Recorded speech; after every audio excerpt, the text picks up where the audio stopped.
Hello, everyone. I'm Art Hunter with the Canadian Club of Rome. Today, we're having a presentation from a guest speaker, John Meyer, who's the president of an advocacy group called Canadians for a Sustainable Society. He is also the author of a book called Renewable Energy Transition, which I think I have shown you before. It's also identified on his covering slide when he starts. John, would you go ahead, please? All right. Well, I did have a nice, concise presentation ready, nice and tight, but Art and I discussed it. And this is now going to be the kitchen sink energy future presentation. So, Canada's energy future. And in order to understand our future, we have to understand our past. And Canada was built on stored energy, in other words, fossil fuel. Fossil fuels allowed large populations to be established in this northern climate where previously only scattered bands of Amerindians, not terribly well developed, inhabited. So we were built on stored energy, fossil fuels, and if we intend to maintain our prosperity, we will have to transition to renewable energy. The future of Canada's energy really has to relate to the energy demand that this climate, that our geography forces us to consume. And going forward, efficiency will become as important, almost as important as energy production. I will be skimming over a number of things here to get through all that we've got. I showed this slide previously, but basically the pre-contact population density, if we look up here, in the Arctic, there were approximately 2,000 Inuit occupying 1.4 square million kilometers. That's a direct function of the ability of the land to support a population. I don't think it's any deficiency in the ability of the Inuit to procreate. At the same time, this is pre-contact, at the same time, in Europe at around 1500, there were approximately 90 million Europeans inhabiting a land area about a third smaller than Canada's Arctic. When you go down to the Central America, South America, the land is and the environment is able to support much higher population densities. Therefore, you had much more advanced civilizations, and of course with that they had the ability to destroy their environment, whereas 2,000 people on 1.4 million square kilometers really doesn't make much of an impact. The reality of Canada, there's two aspects. One is the demand for energy, and the other is the ability to collect energy, speaking renewably. If you look over here, the average high temperature in Guadalajara, Mexico, doesn't really dip much below 25 Celsius. In Igloolik, the high temperature in July, the average high temperature is about 11. So virtually every day of the year, heat is required in Igloolik. Looking over to the solar capacity factor, this applies only to photovoltaics.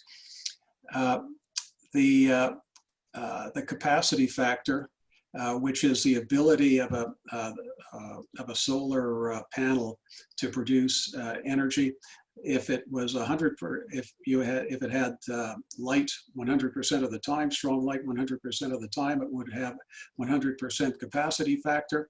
It was nighttime was 50%, it would be a 50%. So here you see the capacity factor, which is pretty consistent.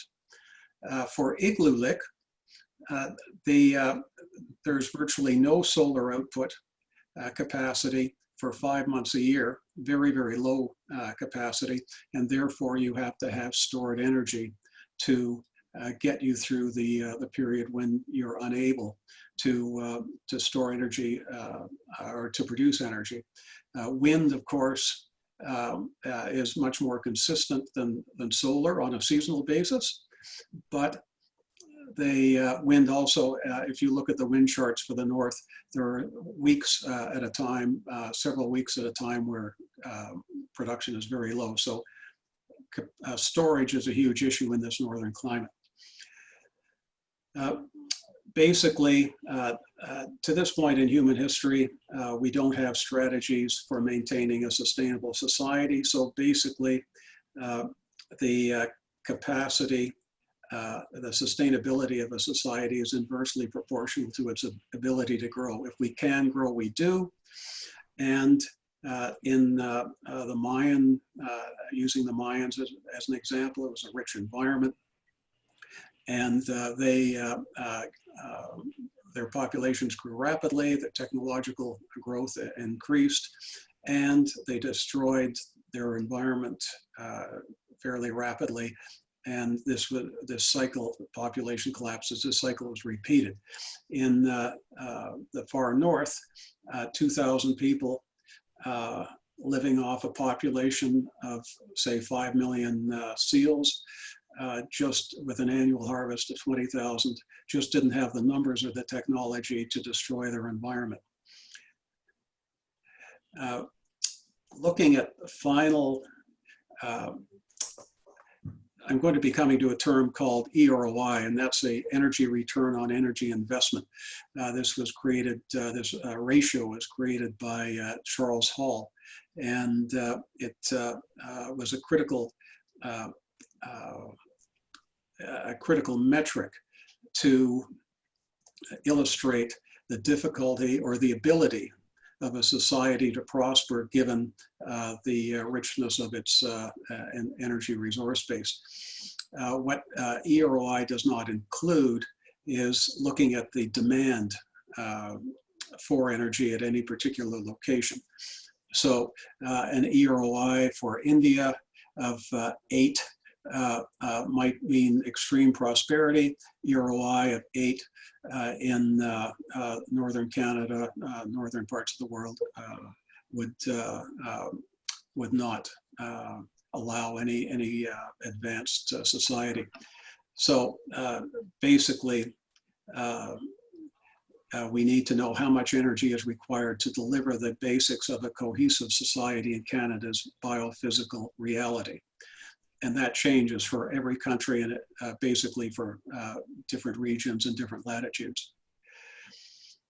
We also need to measure energy on a per capita basis using one metric, not cubic meters of natural gas, barrels of oil, kilowatt hours.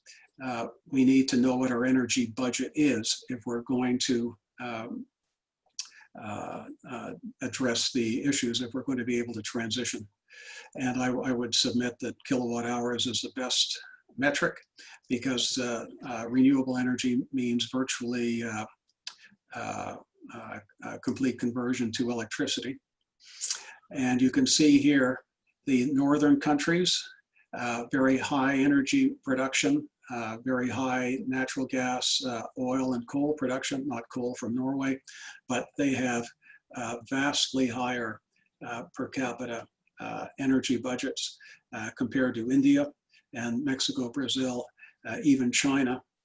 And you get an idea of where we stand in terms of the amount of energy we use. Energy, globalism, trade has largely been a function of energy availability. If you look at the Industrial Revolution in Britain, and then in Germany, USA, and now China, they worked off, they were enabled by very large deposits of fossil fuels. Britain is virtually out of theirs now. Germany imports most of its coal from Poland, and the US still has large energy reserves.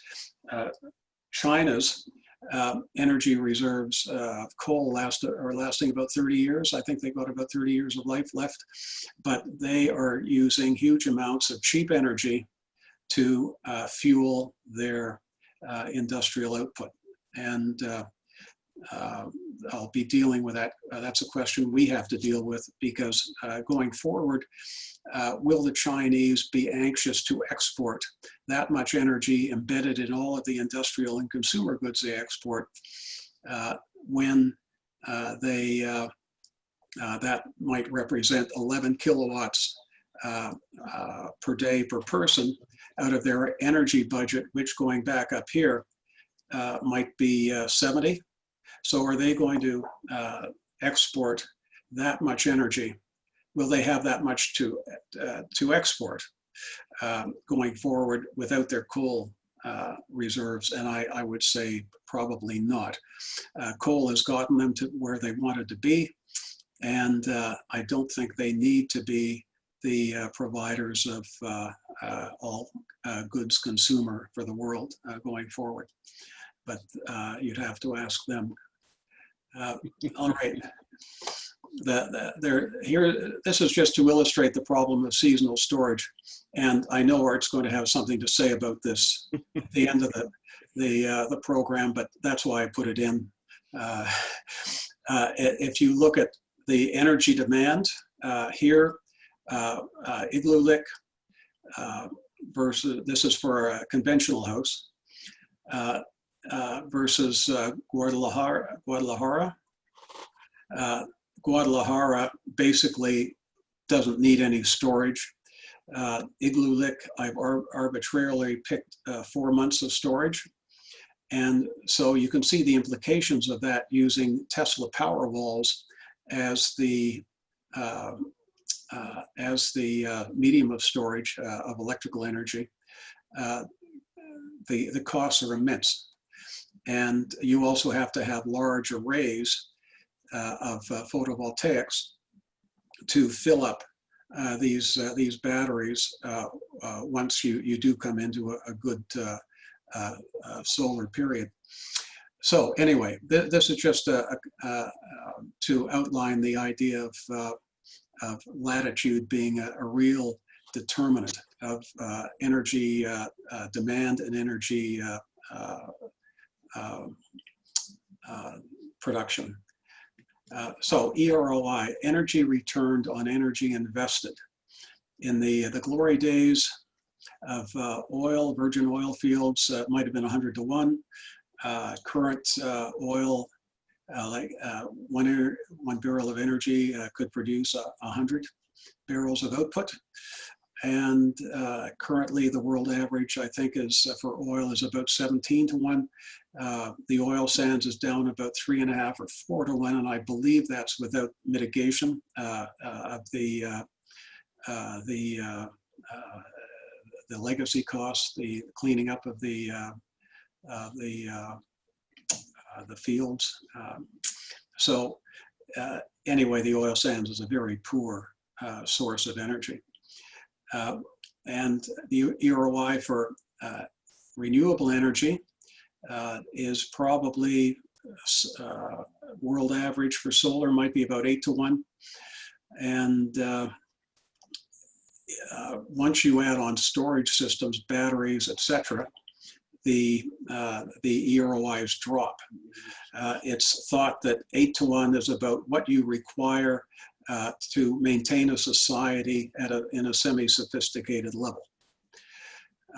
So we have to recognize the limitations of solar and wind in Canada and not use templates from the rest of the world and assume it's going to work here.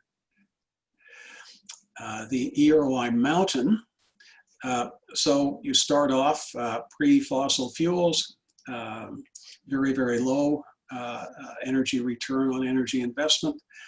Then we get into coal, very, very rich, tremendous return. If you had infinite coal and no carbon issues, no climate issues, you could live phenomenally well on coal and oil. Large-scale hydro dams might be up in this area. And then now that we've gotten rid of our fossil fuels, or are not gotten rid of, but are starting to move past fossil fuels, the virgin fossil fuels into the lower grade fields, you can see the EROI dropping. And until you get down to biofuels, or effectively a non-starter in Canada, the EROI is close to 1-to-1 here, and oil sands are again quite low down here.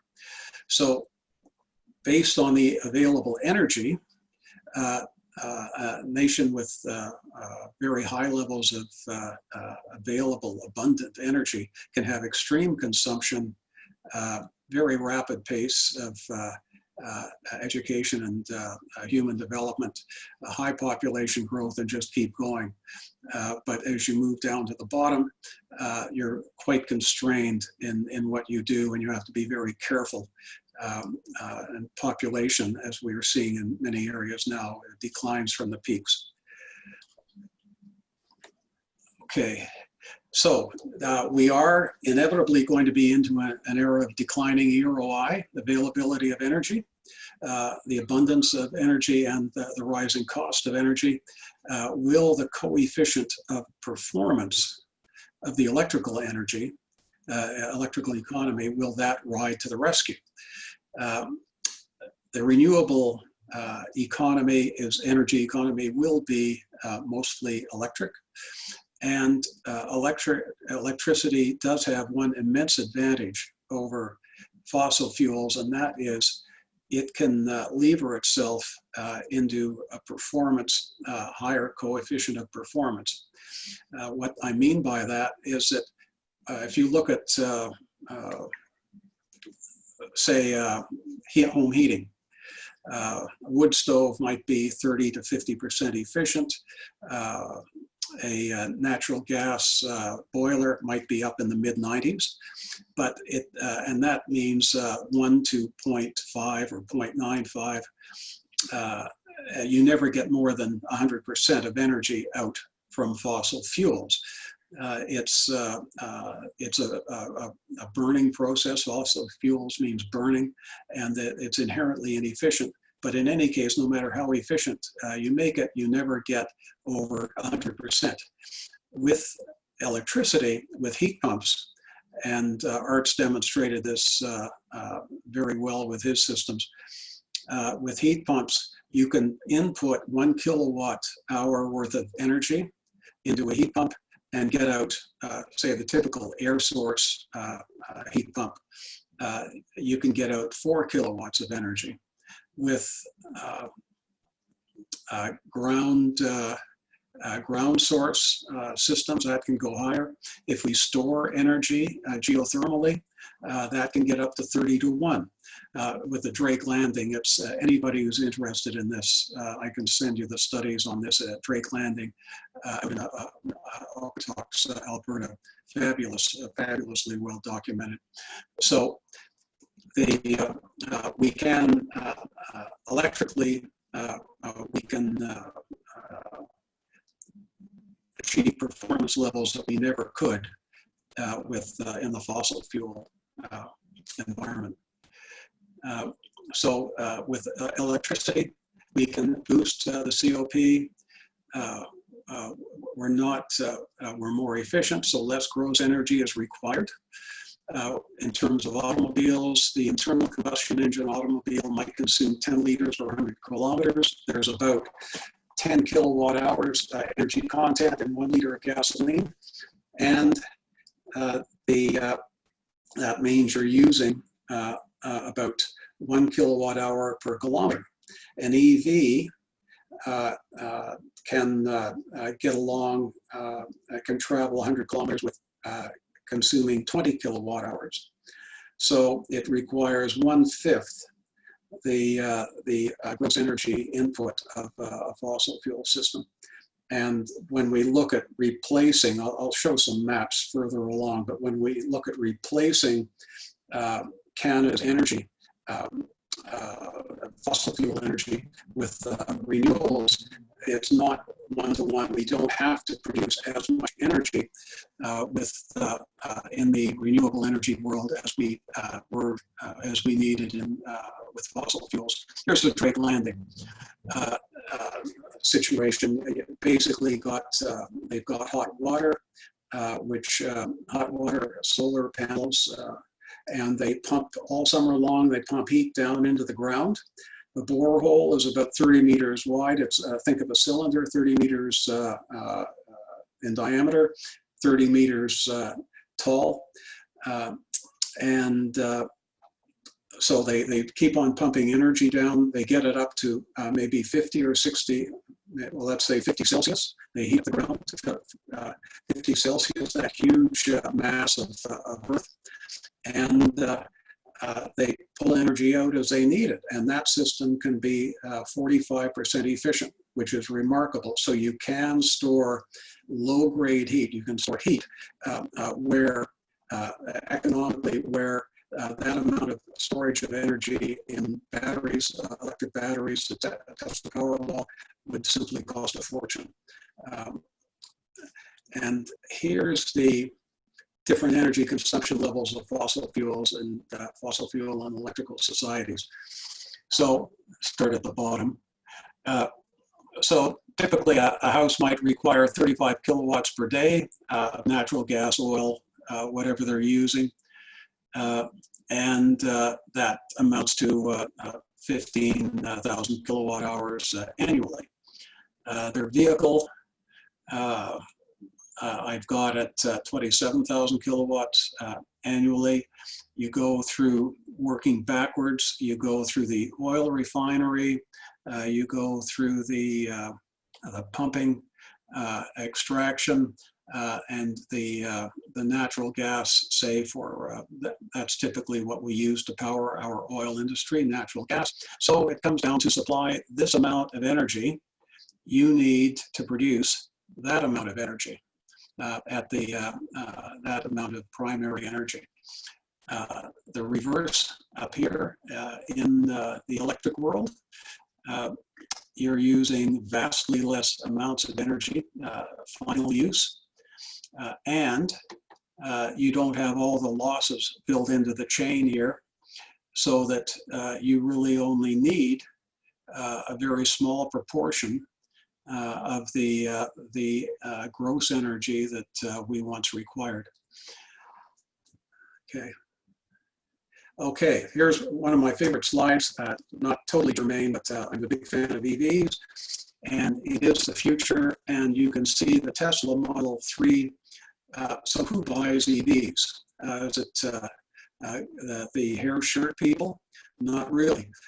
You can see the Tesla Model 3 being an aspirational purchase for our young, wealthy up-and-comers.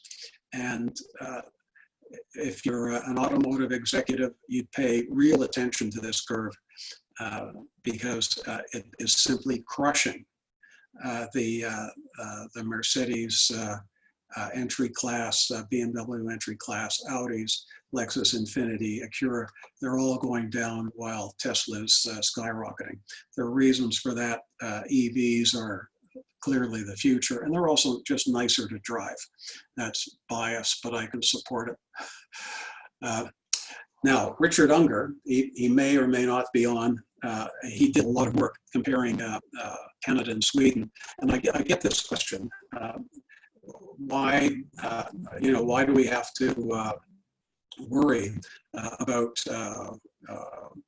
our population or other things when all we have to do is do what the Swedes are doing, because their energy consumption per capita is about 50% of ours, and their CO2 emissions are about 30% of ours. So it's an interesting comparison. Richard doesn't have all of the details or all of the reasons for this differential, but some of the larger reasons are Sweden is more highly electrified and further down the renewable trail. So as I showed them in the previous slides, that gives you an inherent large reduction in energy demand and CO2 emissions. And the Swedes are really, really way far ahead of us in geothermal and district heating systems. We've got two well documented that I know of geothermal storage systems. One is Drake Landing and the other is our Hunter. And that's it. If you look at Sweden, there are hundreds and thousands of them. Swedes are more likely to use public transport. How far ahead of us are the Swedes? They take the body heat from passengers at this one train station and route it into their office buildings to heat up the office buildings. That's pretty good. Smaller cars, shorter distances. Very importantly, they're not a net energy or food exporter. So they aren't running these massively energy intensive agricultural or oil and gas exploration and production facilities. So that's a big one. They do not produce fossil fuels. They're probably a net importer of fuels, and whereas we are a net exporter. This is also important for Norway, who's the renewable energy superstar because of their hydro capacity. They probably rank the lowest of the countries I have in stats on for net food sustainability. They're not self-reliant in food. They import 50% of their food. Canada is a net food exporter. Okay, so here we can see how Canada is doing on per capita emissions. And we all know that we've done a lousy job. This puts it up in comparison. So basically from 1970 to current, or maybe that's 2017, we haven't done much in terms of reduction. The US has done better. The United States under Donald Trump has outperformed Canada, the We're Back nation under Justin Trudeau in terms of emissions reduction. I'm sure it was an accident in terms of Trump. But here you can see Sweden, they got serious about cutting their emissions, and there's a result that's pretty impressive. Norway, they've got a huge oil and gas sector, and they've now gone to very heavily into EVs, which is starting to show some payoff there. And again, Sweden, share of primary energy from renewable sources, which includes hydro. Here's Norway.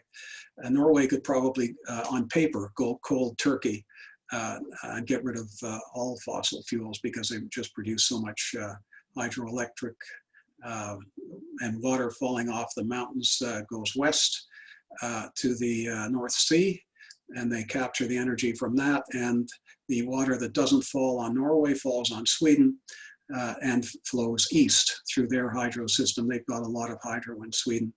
Canada, of course, has a lot of hydro, but we haven't been developing renewable energy to any substantial degree, so we're flatlining. And in the United States, they have very little hydro capacity, but they are doing a lot in terms of solar and wind, and you can see their they started from a very low point, but that's actually a pretty impressive increase. If Canada had a similar increase, we'd probably be up north of Sweden there. Okay, in a renewable world, we have to be, we can't just hose down all of our problems with fossil fuels. We have to be quite careful how we spend our high-grade energy. High-grade energy is more difficult to come by, and the high-grade energy will be electricity. Electricity from solar can be generated at under 20% Efficiency currently now, I think the top end, they think theoretical maximum might be 32, low 30% from photovoltaic, but heat from solar, hot water panels, hot air can have can be harvested at over 40% efficiency. Electricity requires extremely expensive batteries, which can be 90% efficient, so that's good. But geothermal storage, bury it in the earth and pull it back up when you need it, can be done for under 1% of the cost of electrical batteries. And I think the Okotoks Drake Landing efficiency is 50% for that. So pump 100 kilowatt hours of energy into the soil in August and get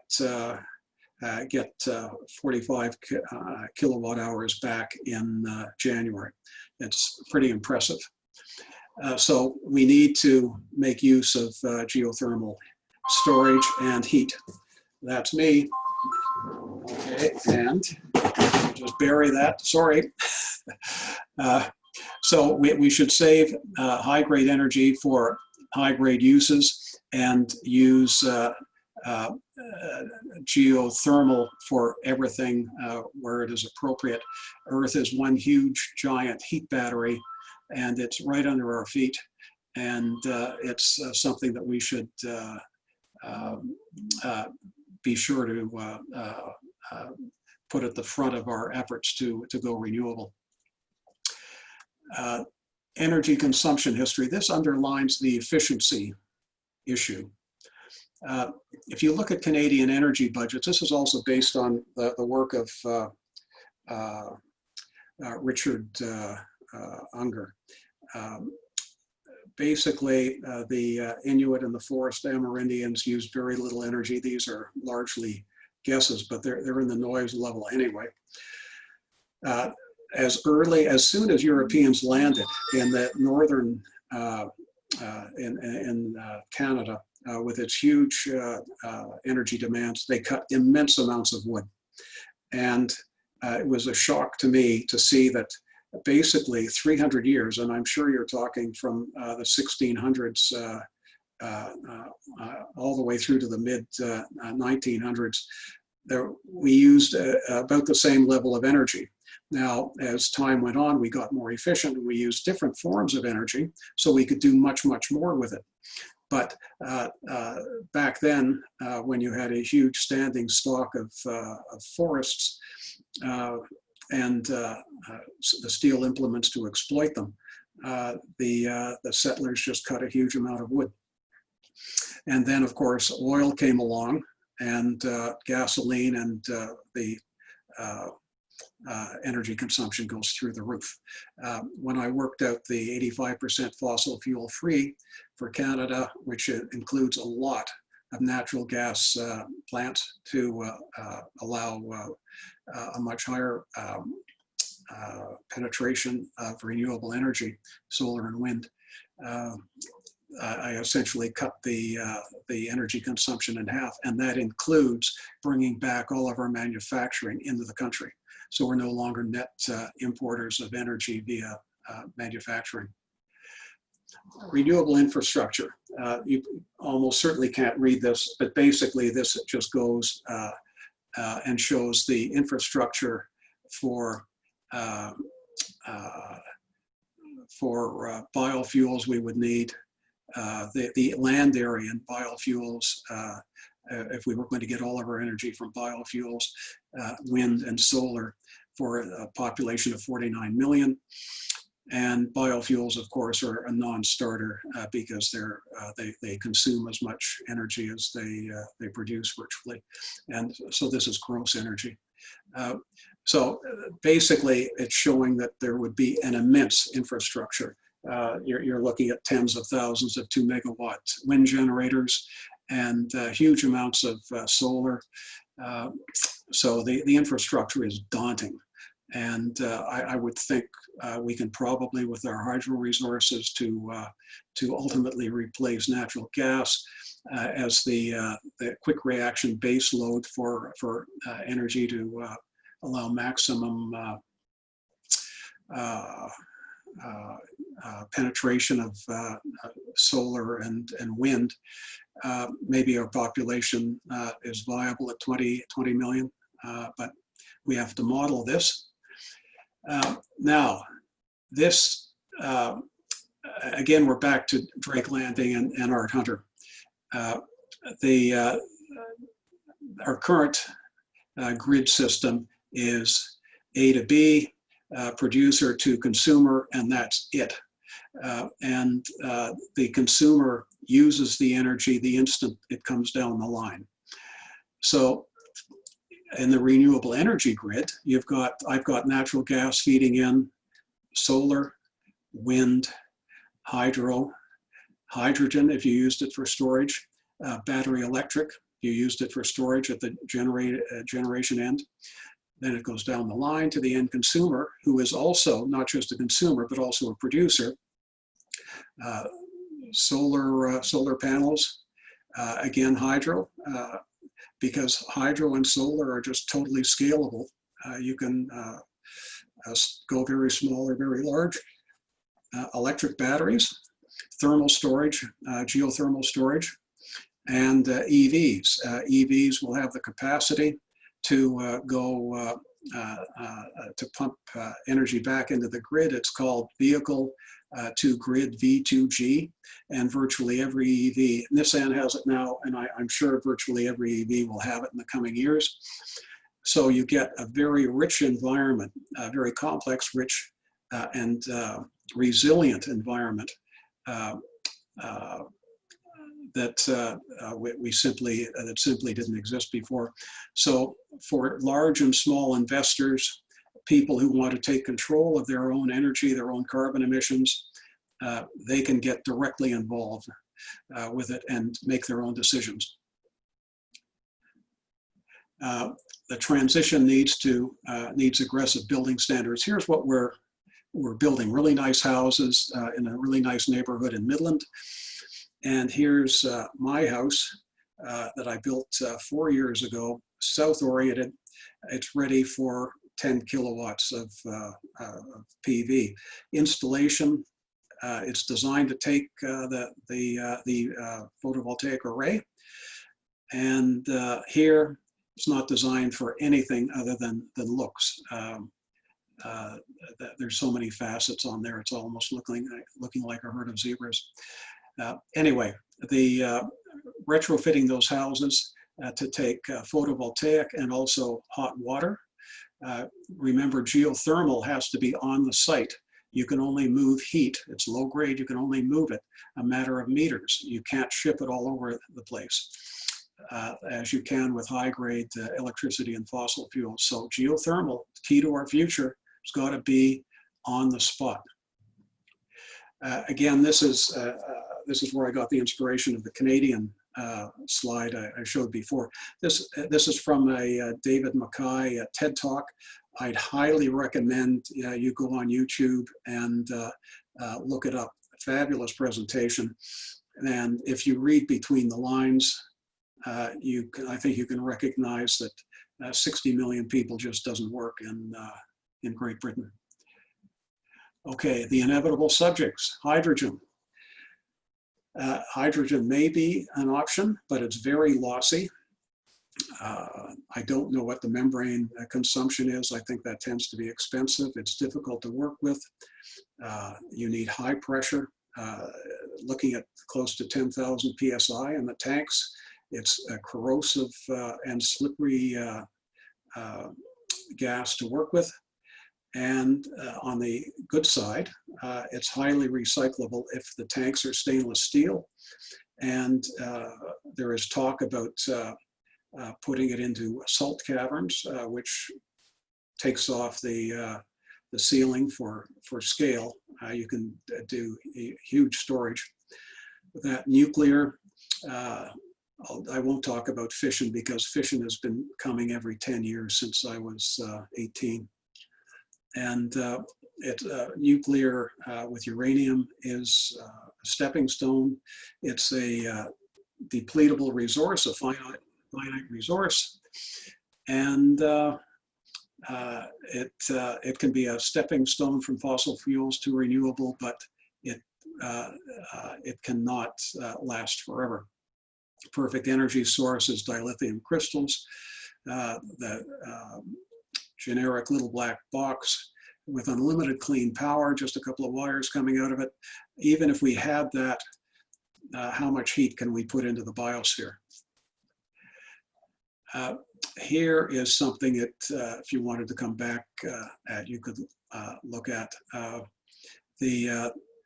Over time, various countries compared their per capita energy consumption, 1900, basically the 20th century.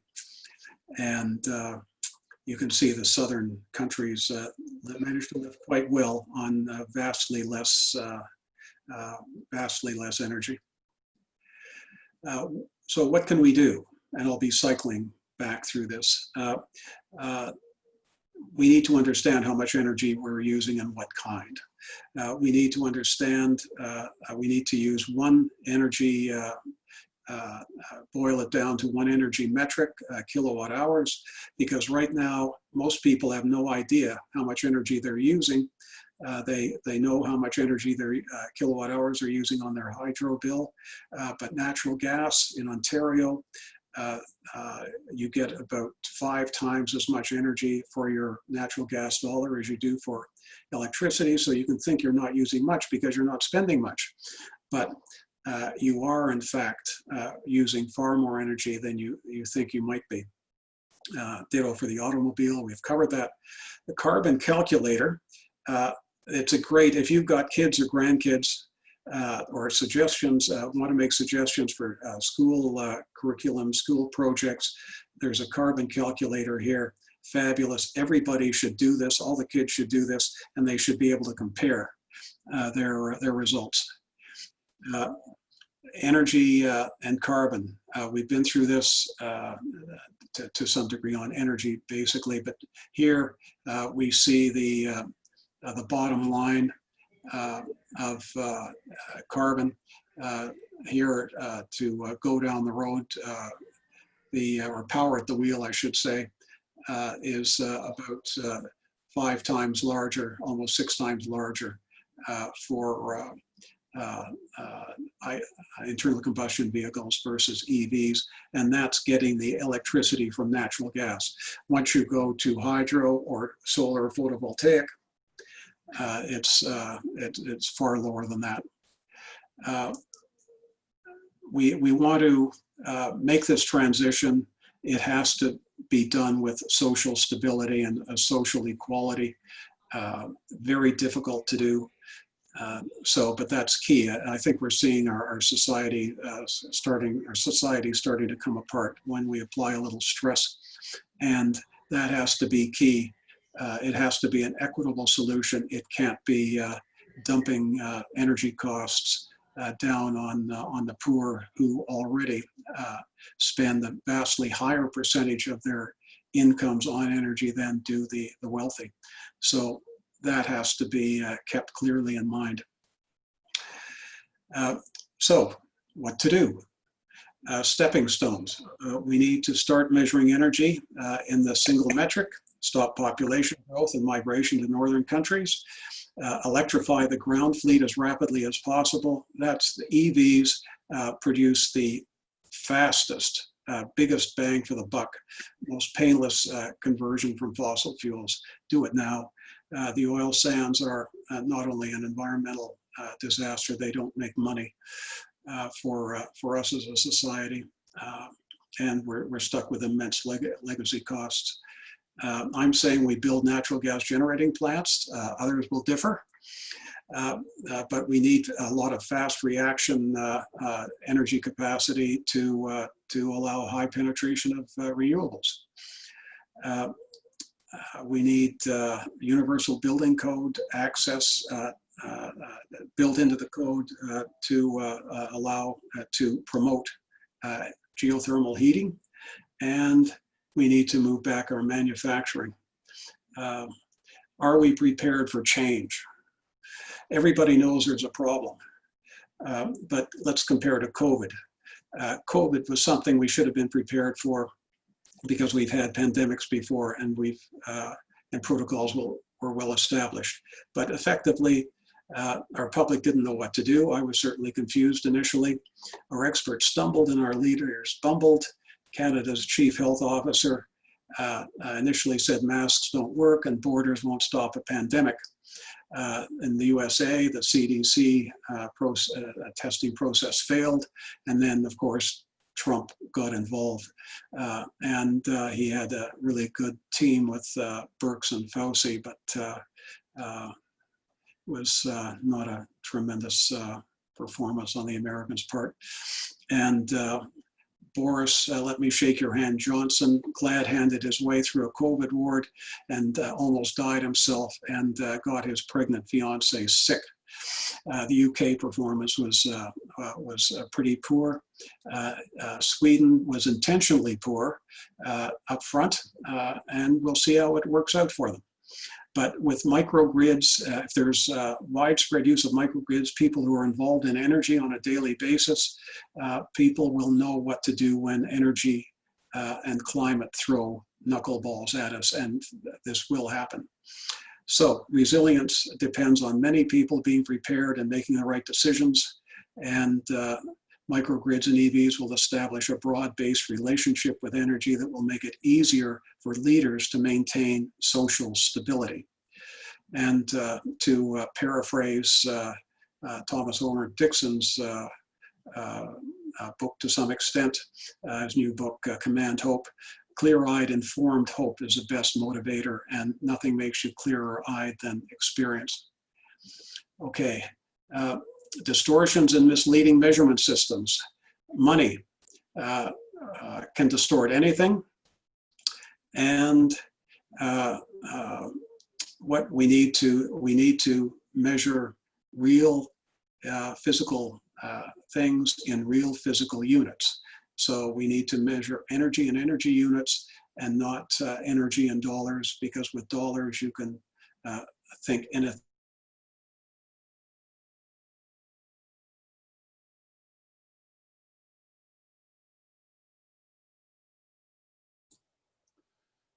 John, we seem to have lost you temporarily.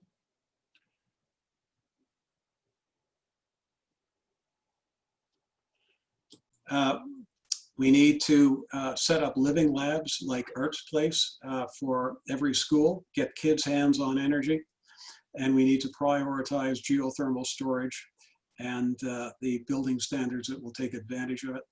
And we need to deal with landlord-tenant issues, because about 30% of the people in the country rent, and there's no incentive for renters to invest, and there's no incentive for landlords to save.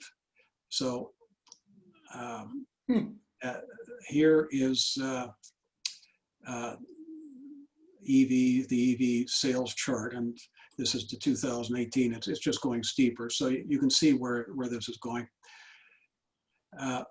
EVs are critical, and not only for individuals, they now make sense. It's becoming increasingly difficult to sell a used internal combustion car in Norway and the UK. And individuals, they make sense. Strategically, if we're going to go EV, why do we need an oil pipeline from Alberta and Saskatchewan into Quebec? I don't think we do. There are problems that we have to make adjustments to address.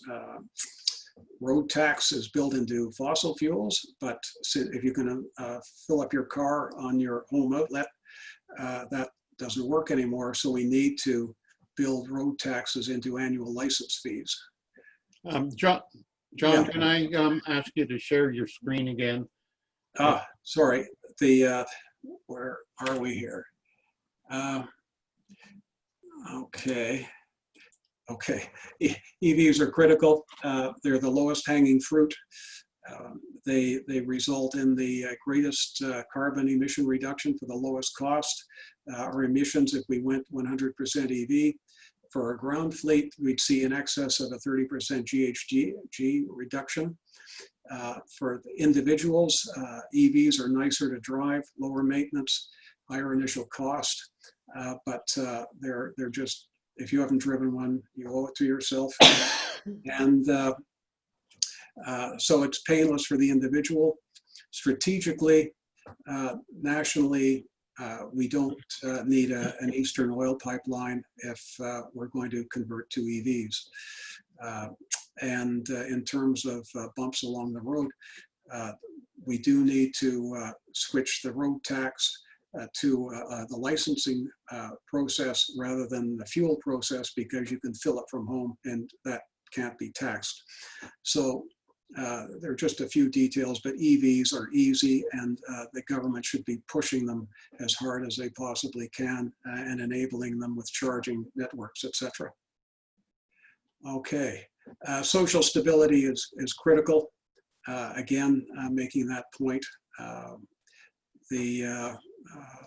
we just seen so much social stress lately, and I'm sure we're going to see more, and you can see how things come apart at the seams, where we lose all kinds, any sense of priority once the society starts to come apart.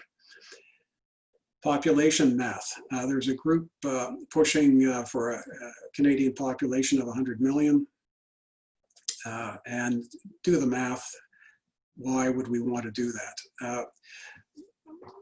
In terms of emissions reductions, Canada is going to be tripling its population by 2120, and no limit on consumption growth, fossil fuel industries, etc.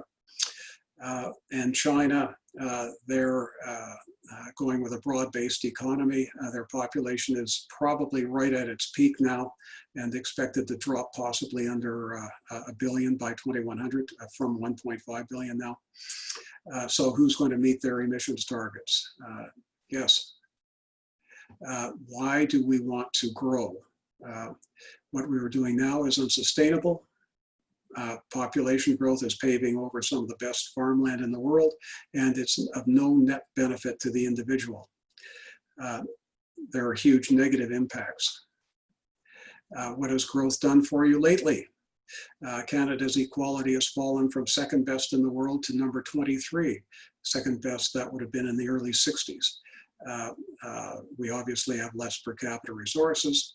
Legacy costs of environmental damage, social safety net has weakened, debt, we're saturated with debt, quality of life has gone down, and cost of housing is increased, and we now have a gig economy, which is exacerbated certainly by COVID.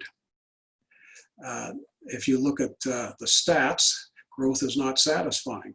If you live in a rapidly growing Canadian city, you are less likely to be satisfied with your life.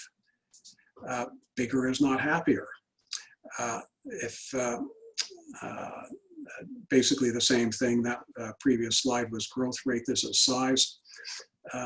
And certainly now with COVID, everybody is trying to get out of the big cities all across Canada and North America.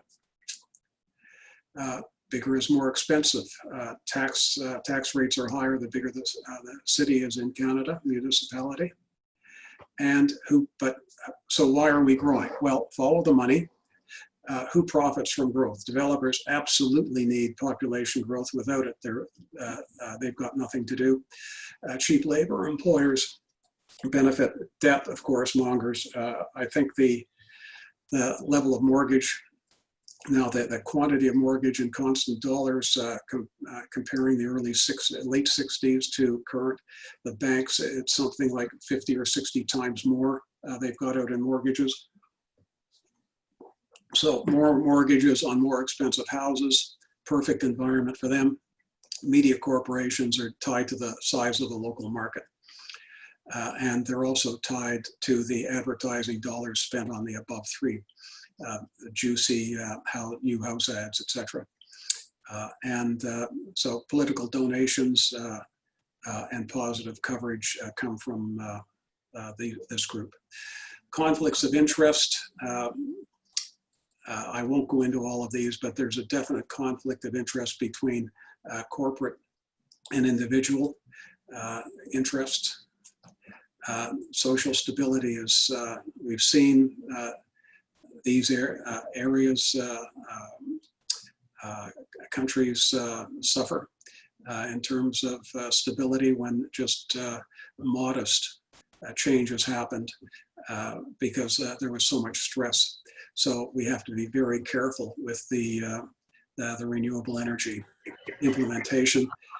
We need better planning. Resilience is expensive and nebulous. All of this is nebulous, but we have to pick a direction. And we have to become more efficient so we can survive on less rich energy environment. Plan ahead, retrofit less, arrive at the future prepared. Higher energy production potential and lower energy demand equals greater resilience.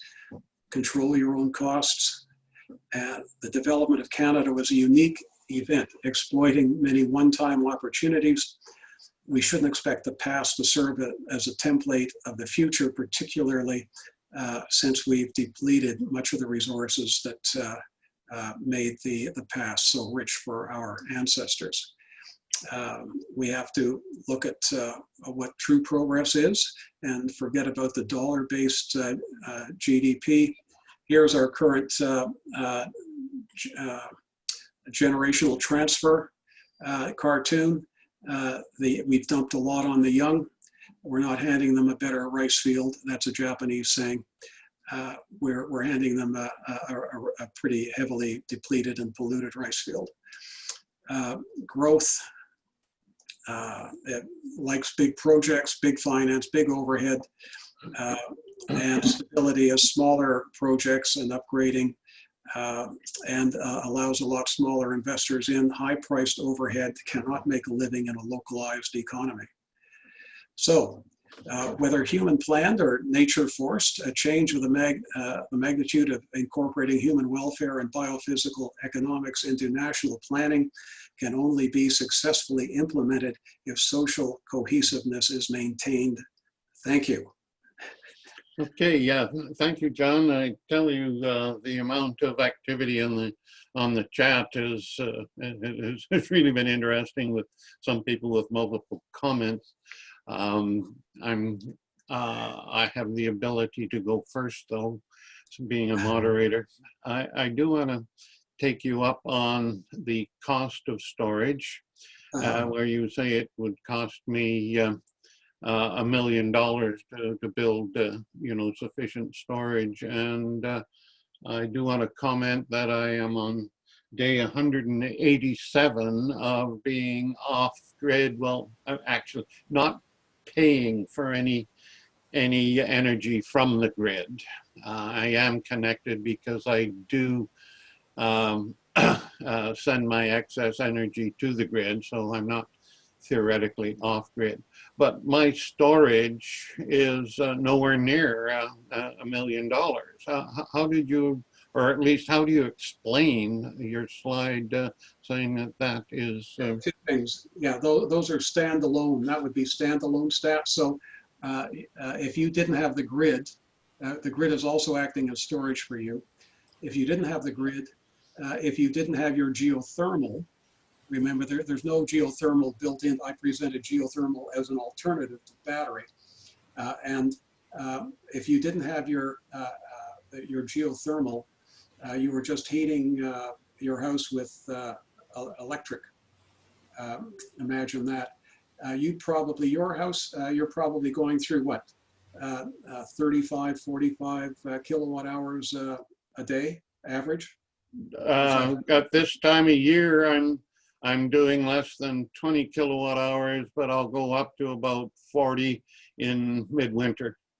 Okay, what would it be without the geothermal? Oh, without the geothermal, I think you could probably run that up to about 70.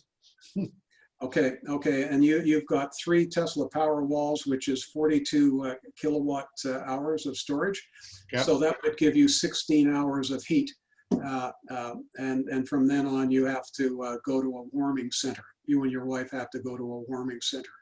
Yeah, that's assuming that the sun never shines. Yeah, that's right. And the sun always shines, even in a miserable day like today and yesterday. I'm still getting, you know, some power from my PV system. So, okay, but November to say the end of March. How much you say if it was 70 kilowatts, say you needed, well, let's just look at February, say 70 kilowatts a day you need, how much would your, on average, your array produce? okay, good. Your point is well made, that there are periods in the winter where I would need many more power walls, correct, just to meet the demand for those 30, 60 days. In any event, let's move on. Jeff Passmore, if you could turn on your microphone, and there we go. And you've made a number of comments in the chat, and I don't pretend to be able to summarize them, so go ahead. Oh dear, I thought that was the point of the chat, was that we wouldn't have to go through. Anyway, one of the comments I made was that the International Energy Agency, together with the International Monetary Fund, have concluded that we can't get to Paris without biofuels. So I'm interested in any comment you might make about that. I also feel that your information is quite old with respect to the what you call the energy return on energy investment. In Ontario, for example, there's about twice as much energy produced from ethanol as energy consumed. And if we look only at the fossil portion, the ratio is about 2.2. So I think you need to do, if you're looking at coal generation only, that's a whole other kettle of fish, but we're not looking only at coal in Ontario. Okay, well, biofuels, I mean, the numbers I have for Midwestern and Canadian latitudes for biofuels, it does come out to 1 to 1 or 1 to 1.4 or something like that. So those are the numbers I'm working for. Working with in Brazil, I think you're up at 5 or 6 to 1. So it works in Brazil. They use a tremendous amount of ethanol, but here ethanol is used. The only reason we use it is because of tremendous subsidies. No, that's not correct either. Actually, ethanol is way cheaper, and I know you didn't want to talk about money, but ethanol is way cheaper than gasoline and has a much higher octane value than the usual carcinogens that the oil companies use, like toluene and xylene. Ethanol has an octane value of about 113, and they're able to buy it at ethanol prices and sell it at gasoline prices, and the oil companies are laughing all the way to the bank. Okay. Okay. Well, I'd like to see that that data, but basically, I'm happy to. I'll send it to Art actually, and then Art, yeah, you can forward it. Okay. Anything with that, I look at anything with an EROI of under 3 or 4 to 1, like the oil sands. I mean, to me, that just isn't a viable source of energy for a society. It might fill in. It might be a useful fill-in specific instances, but generally speaking, in a northern latitude particularly, we've got to have much more richer, much better sources of energy, higher quality than that. I guess on your question of latitude, I don't want to, by the way, I really enjoyed your presentation, John. So I'm just, you know, picking bits and pieces here that I quibble with, but on the latitude question, there's a lot more to how much energy we consume than just latitude. I mean, it depends how close we are to the Gulf Stream. And you know, Ottawa is at about 45 degrees north, but it's a heck of a lot colder than northern France, which northern France is at 53 degrees north, or yeah, about 53 degrees north. So it's not just latitude. Oh no, I reckon it is. I mean, ultimately, it comes down to latitude relatively speaking, if you're looking at the same longitude. I mean, when Champlain came over and set up the first settlement in Quebec, the average January temperature was about, I think, 17 degrees colder in Quebec City than it was in France, which is basically, I think, might be further north than. Well, that's exactly my point. Yeah, I mean, I have friends that live in Lille, and they say, "Oh, it's so cold in Canada," and Lille, France, is like 500 kilometers north of Ottawa. Yeah. You know, in terms of latitude, but it's much warmer there. So my last point would be on the why does Sweden consume so much less energy per capita than Canada? Well, 55% of Swedes get their space and water heating from district energy systems, and I think in Canada we're less than 1%. I mean, it's pathetic in this country. Yeah, that's a great point, and we really need to look at that. We're so far behind the curve on that. So yeah. Okay, our next question is from Anitra. Go ahead. Yes, I had some multiple questions. First of all, thank you for allowing we from south of the border to be there, and thanks John Meyer for an excellent talk. But it seems to me Africa was left out of the consideration, and being that they straddle the equator and they don't use a lot of anything to heat themselves, most of the billion people, that might be an interesting comparison to put in. But I don't believe the Chinese population is going to decrease in terms of the world's planning. Next, Norway feels that it's energy-wise superior to Sweden, but because it's totally going off the standard by 2020, 2021. On the other hand, Norway has this huge offshore drilling, which they don't want to count into their energy usage, but obviously should be. But I'm wondering specifically about societal changes. I remember after World War II, Britain would just put on more sweaters and they would keep rooms blocked off. Right now, you're heating a great many rooms and spaces in the house that shouldn't take up that much winter heat, such as bedrooms during the day or the rest of the house at night.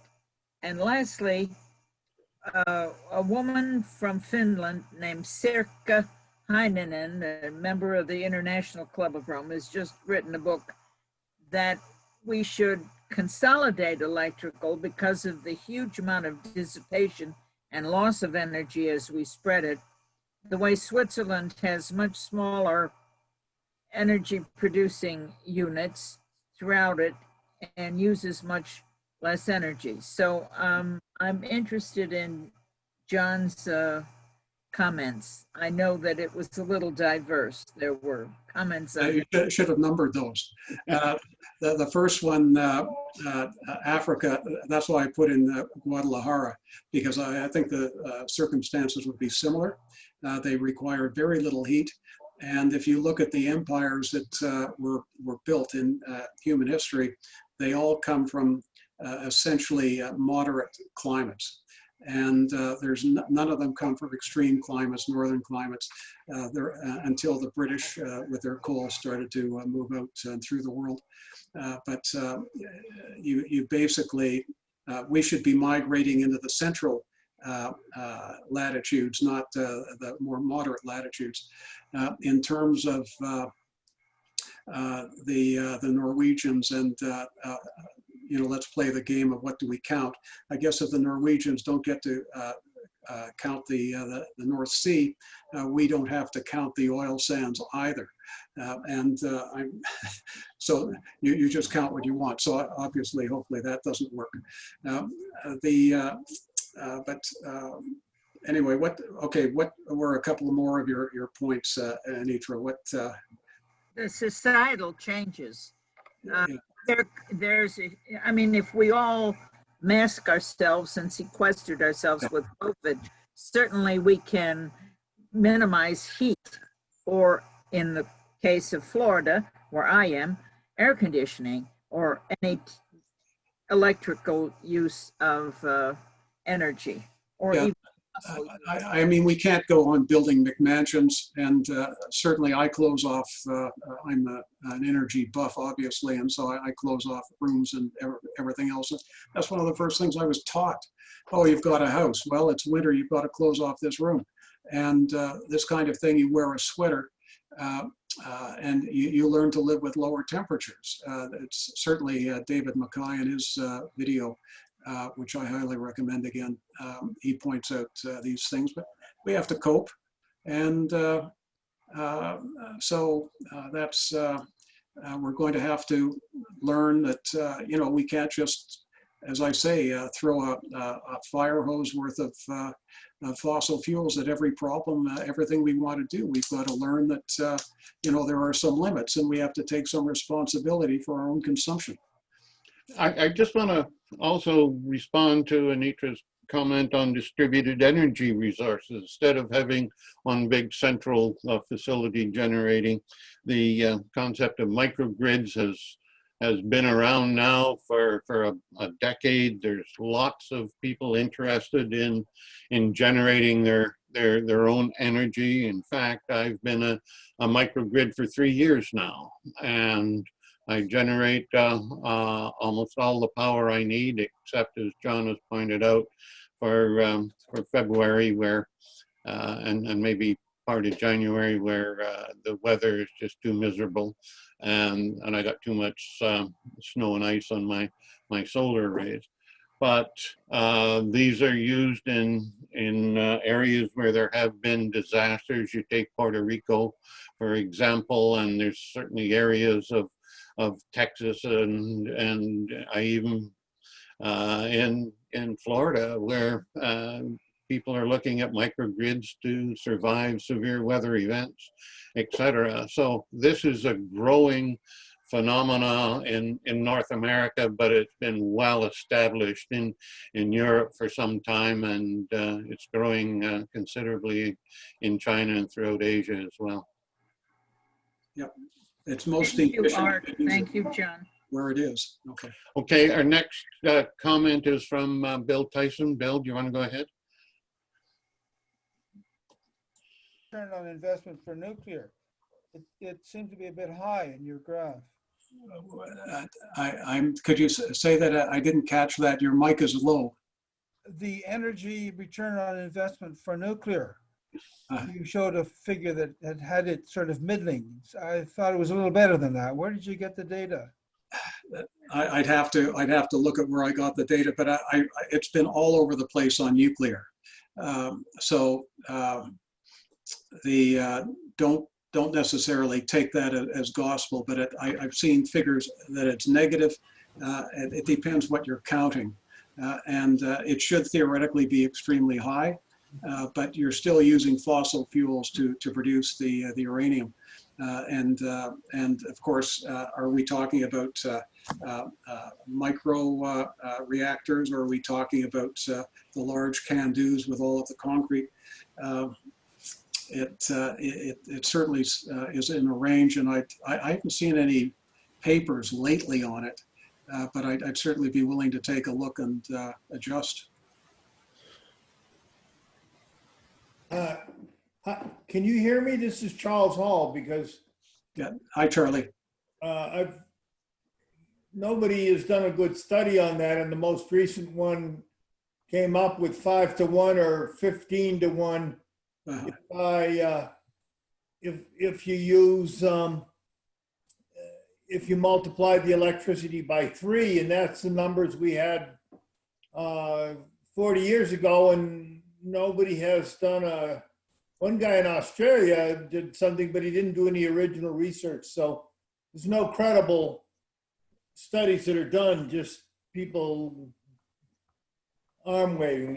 If anybody's really good with nuclear, it would be good to have a good analysis done. But nobody's going to do it anyway after Fukushima, so. Okay.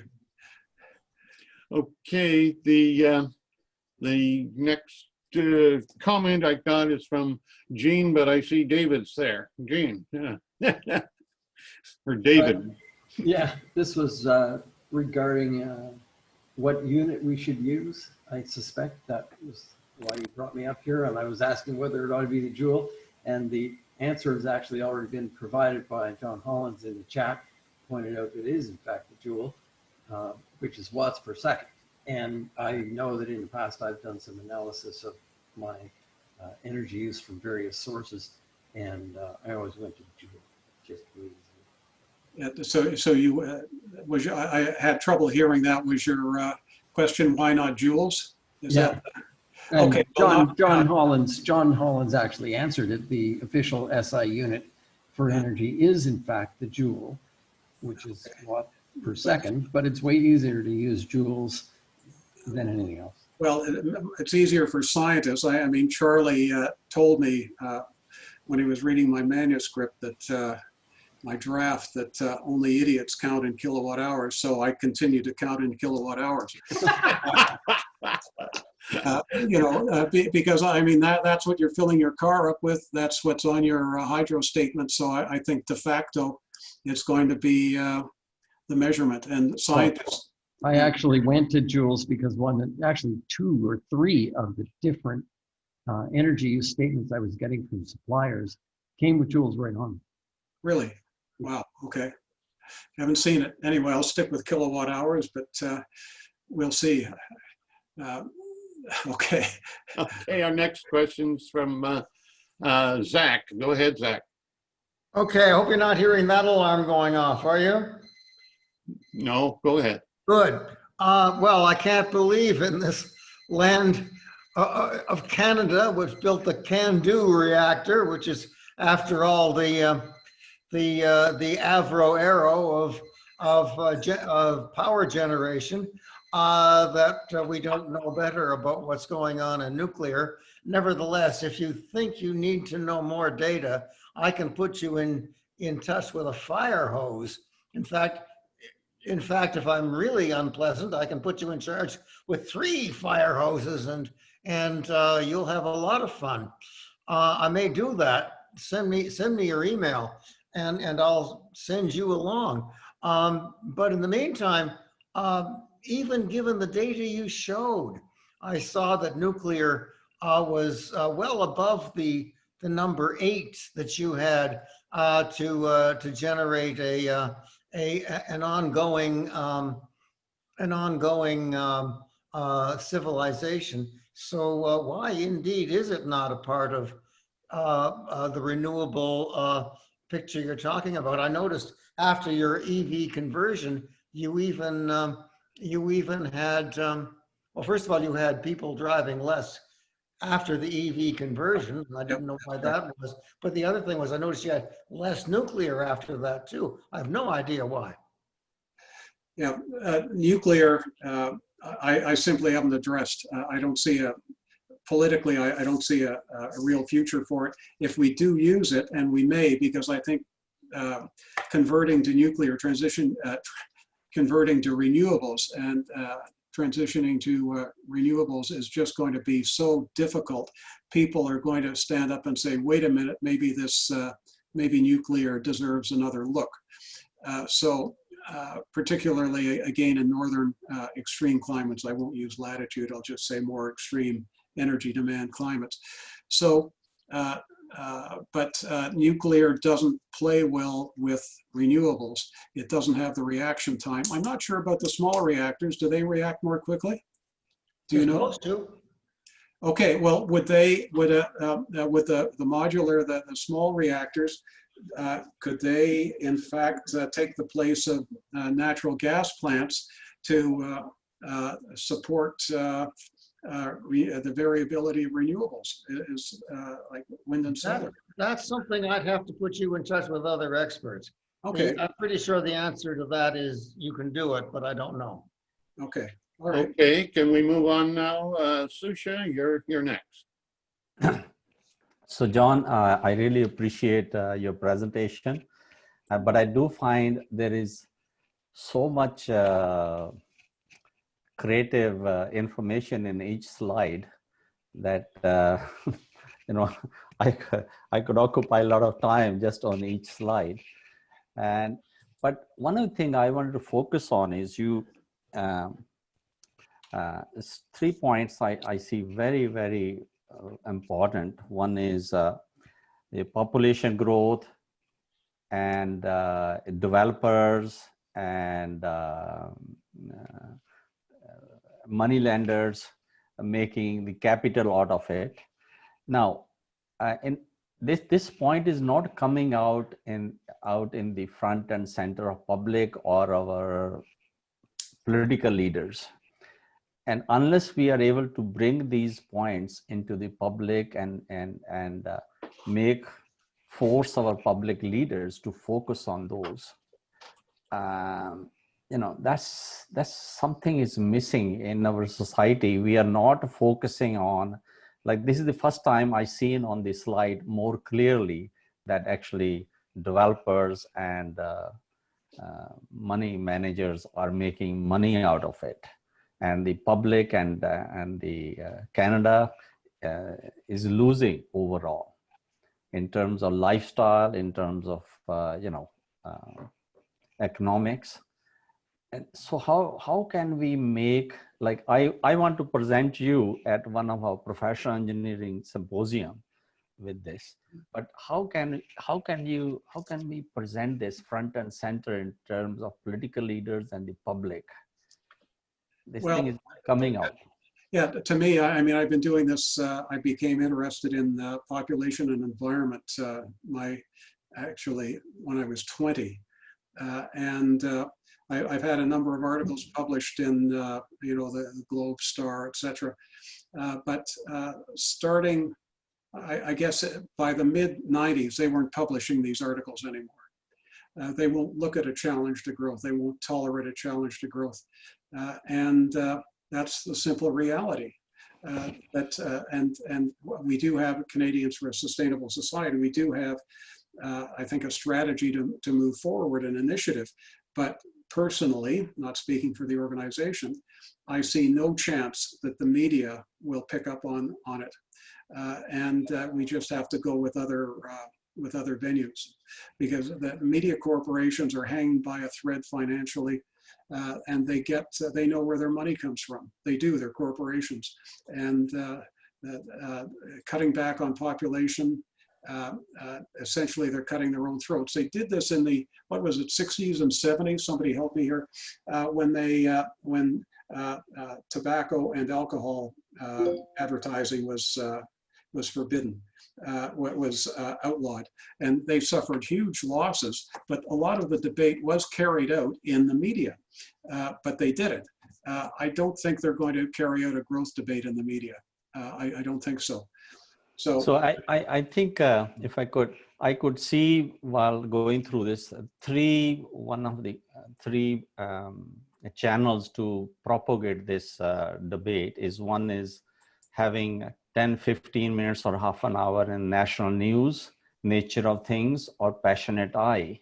If we can penetrate some of these, maybe it will make some impact. Yeah, I agree, but they got rid of Suzuki. I mean, Suzuki was more or less shut down because of his views on population.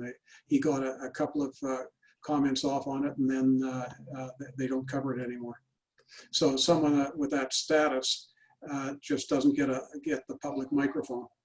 The other thing, I think what we can do, we should start promoting people who are actually, you know, either on Order of Canada or in the Senate, people who, you know, we have to promote these guys to bring this message up in the front.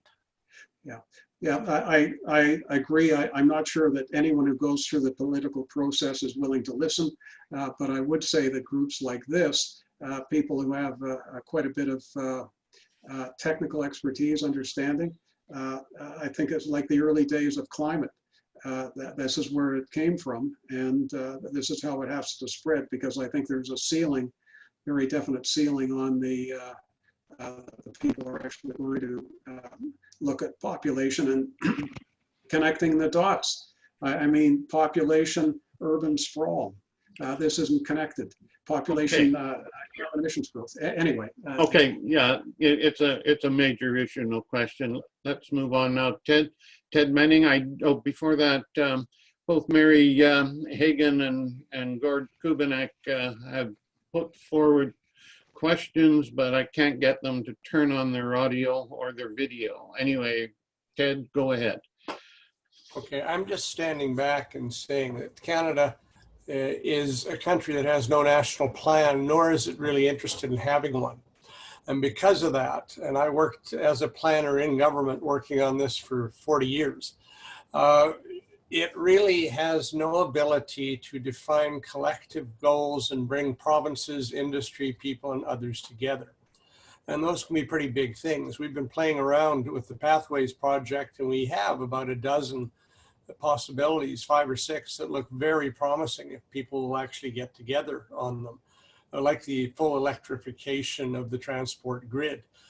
Feasible biophysically, involves, however, everybody working together. And I will just give you one other reaction: nuclear. All of the discussion on nuclear is based on assumptions relating to past disasters and past technologies. We're not talking about new ways to shoe horses anymore. There is at least one possibility worth looking at, where we essentially put a whole bunch of 4th generation nuclear reactors on the site where you get the uranium, next to the place you dispose it, next to Lake Athabasca, where you have all of the water that you might need for coolant, and use new graphene direct current, high voltage electrical current to bring it all to where people want to use it with almost lossless connections. Would that cost a lot of money? Yes. Would people go berserk? Yes, because they don't know nothing about it, nor do they wish to. But in fact, it is a practical, physically practical solution that would involve people working together. And the probability of that happening is near zero. Okay, perhaps we have Joseph Ingram. He in fact has been making a point along this line as well. If you can turn on your audio and your video. Okay, Joe, go ahead. Okay, thanks. John, I liked your presentation, but let me say, you've laid out a variety of technical solutions, and this, I think, is linked to what Ted just said, that individuals should adopt. And in fact, there are solutions, frankly, that we've been talking about for over a decade. We were talking about many of these solutions when I left the World Bank in 2016. And many of them aren't yet commercially viable. So really the critical issue, it seems to me, is how to get governments to fund the research and development necessary to quickly develop these new technologies and to commercialize them. When you look at I've just written a paper for the Canadian Global Affairs Institute. I was asked to write on Canadian energy security in an age of existential threat, is the way I titled it. It's being peer reviewed right now. It's going to be published in the next 2 weeks. And if you look at the amount of, or the resources that Canada has spent, first of all, we remain the highest contributor per capita of CO2 emissions on the planet, which you had in your slides. Yeah. In 2019, over 60% of the energy we produced was from fossil fuels, which you also mentioned in your slides. But if you look at the numbers in terms of public expenditures, between 2000 and 2017, Canadian GHG emissions from oil and gas production increased by 23%. Yep. Largely because of a 40% increase in production from the tar sands. Yep. Okay. Now, my question, and if you look at R&D, research and development expenditures, I compare what Canada has spent It pledged to double public investment in clean energy R&D to $775 million by 2020. That's a pittance. And it pales in comparison to the European Union, which has just budgeted 5.9 billion euros going to clean energy research and innovation under their program Horizon 2020. A program, incidentally, that is also lays out and is intended to lay the basis for tens of thousands of new jobs in the clean energy sector. So really my question for you, and then if you look at the issue of how public resources are being spent and the amount of funding that's going to the oil and gas through subsidies, direct and indirect subsidies, it's obscene in Canada. It's the highest amongst all of the G7 countries. Yeah. Okay. And I looked at numbers recently from the IMF on the amount that's going, it's in the, I think, $46 billion going to fossil fuel subsidies. Now, the question for you is how do we induce governments, how do we create in governments in Canada the political will to change their priorities and to put more money into research and development and to shift some of those resources that are going to fossil fuels into research and development in clean energy, especially carbon capture and sequestration, which would be a huge step in dealing with the problems we confront today. So how do you create the political will? That's really my question, which comes back to that's the thing. I mean, you go back to Sucha's question, and it's the same issue. Look at we had the Ontario Green Energy Plan that had its problems, but it was essentially scrapped by the Ford government, and so we're taking steps back. Now, mind you, Ford, when presented with a biophysical threat that had bodies stacking up in hospital hallways, he did react. And I think we have to make this real. We have to make the connection between, if we don't do this, this will happen.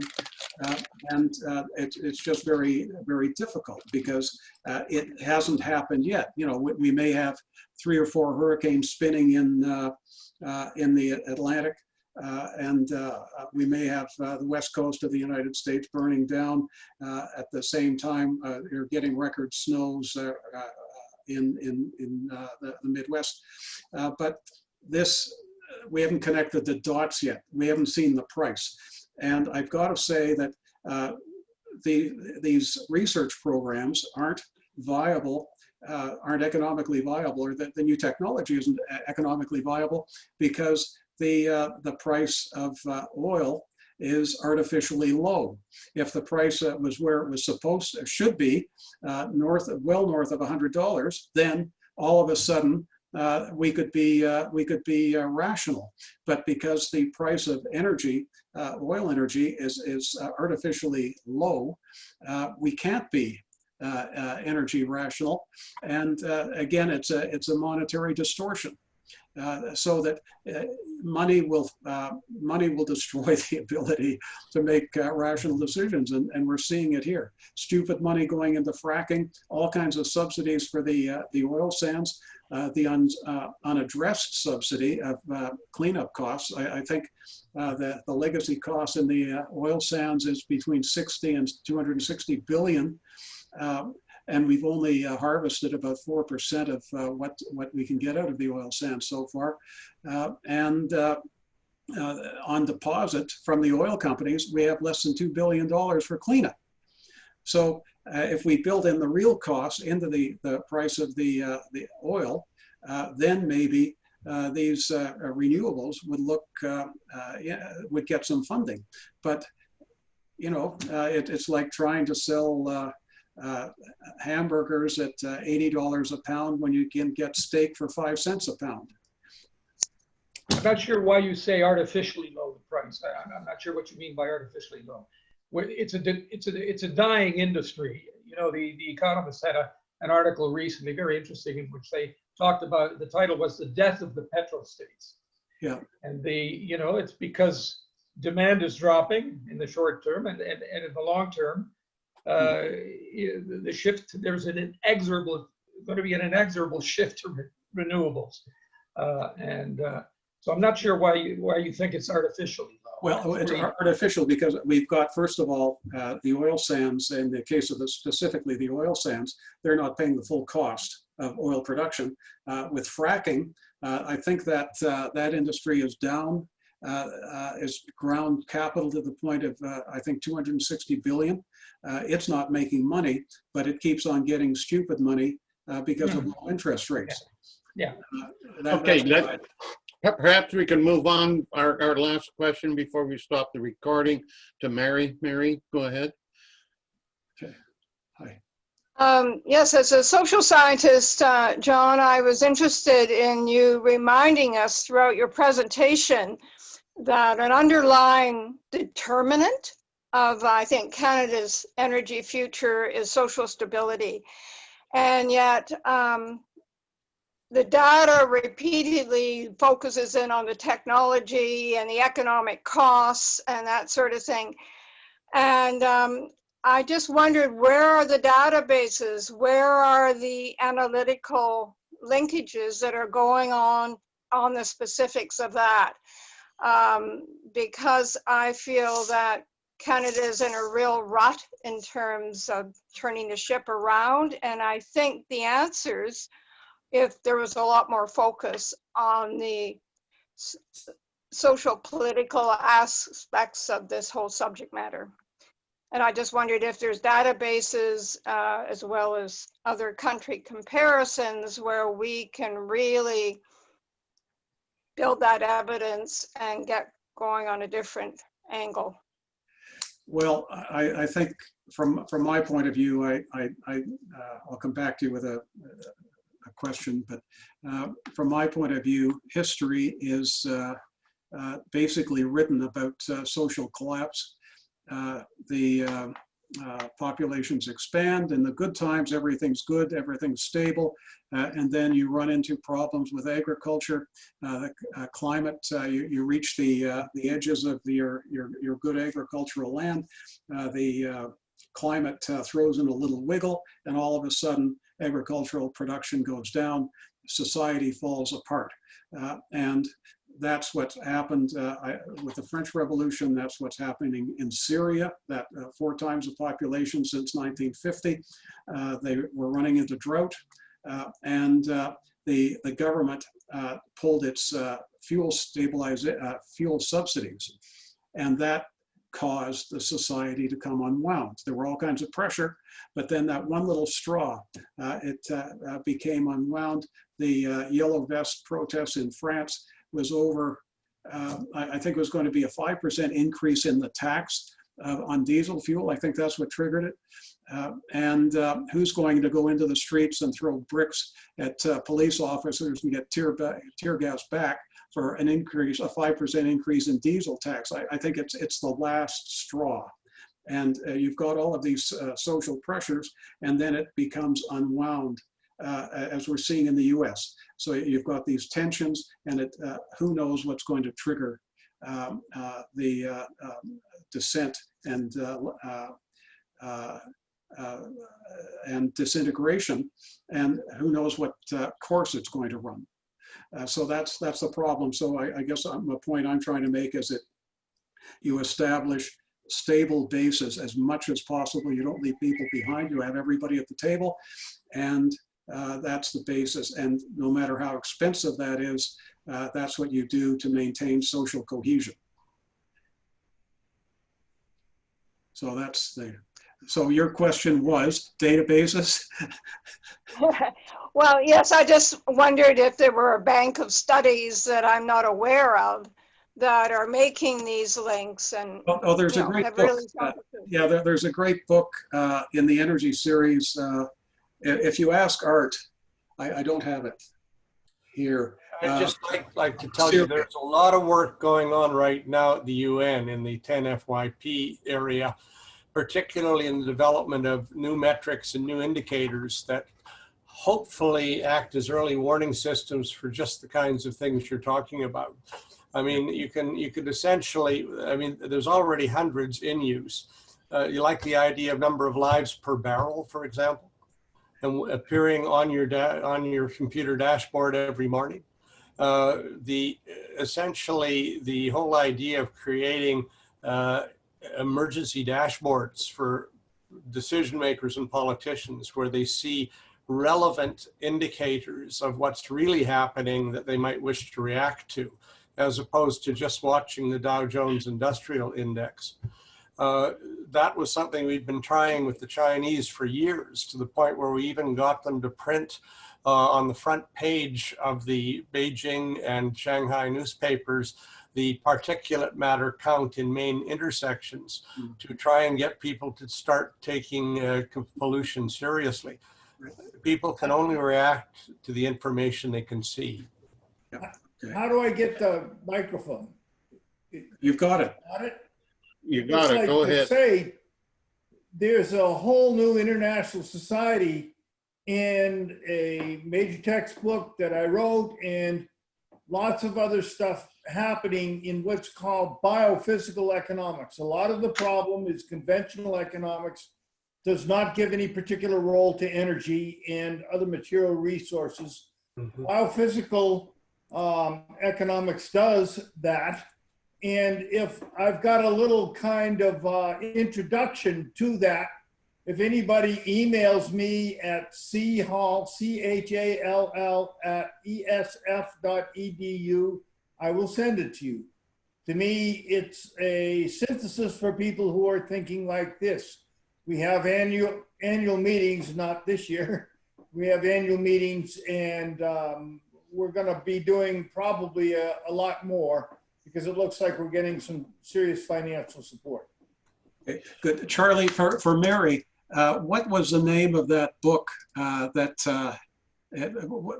Ahmed, was it Ahmed on Syria?